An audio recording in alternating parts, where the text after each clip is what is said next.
In this question, we are looking at the volume, but really what this question is about is algebra. Very exciting. Let's see. The volume V of a liquid in a different container can be calculated using this formula. And we have the formula. It is a function in itself, but here in this part of the question doesn't matter. And h is the height of the liquid in the container in meters, and V is measured in meters cubed because it's a volume. Okay, so what do we need to do? We need to find the height of the liquid. So we are looking for this value of h here, or in other words, for like x, isn't it? And therefore, they give me the y. The volume of the liquid is 203.285.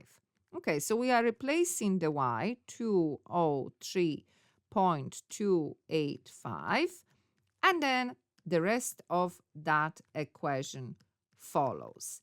Now, what we need to do, we need to move all these numbers, because at the end of the calculation, I want to have h on its own and all the numbers on the other side of the equation. That's what we're going to do. And I will show you how to move those numbers without actually doing any calculation, without using a calculator. So what I have here, that is a number. Then all of that bracket taken to a power is another number, and then I have that 6. So first of all, what do? I move my 6 to the other side of the equation, and therefore change the sign to the opposite, so plus 6. And then I am left here with the bracket that is taken to the power. So again, we have 3 elements here. We have a number, and then we have this number, and then we have the power. So I hope at this stage you are able to recognize those elements. What we have here, that is a number that is taken to power. That means that is a base. 3/2 is my power.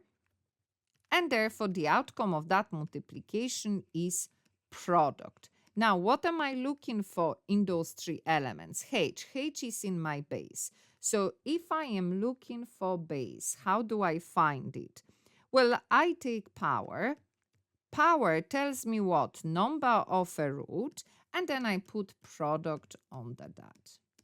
Now, you will be wondering, that's a very strange looking root, 3/2. But that's fine. There is nothing wrong with that. Roots can be any number.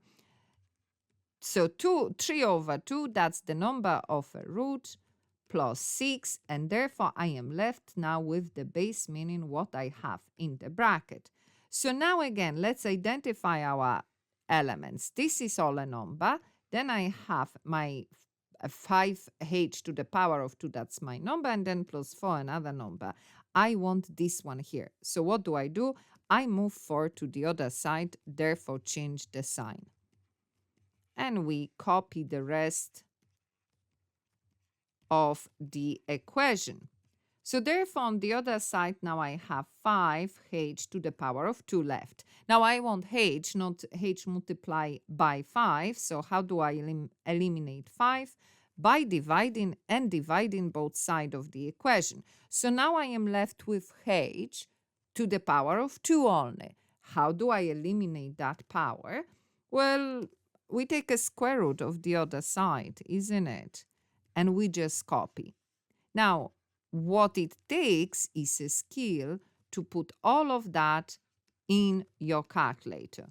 But I encourage you to practice it and see whether you can move those numbers around. And if you put that correctly in your calculator, the value of h to 1 decimal place you should be getting is 2.5. So really exciting calculation here.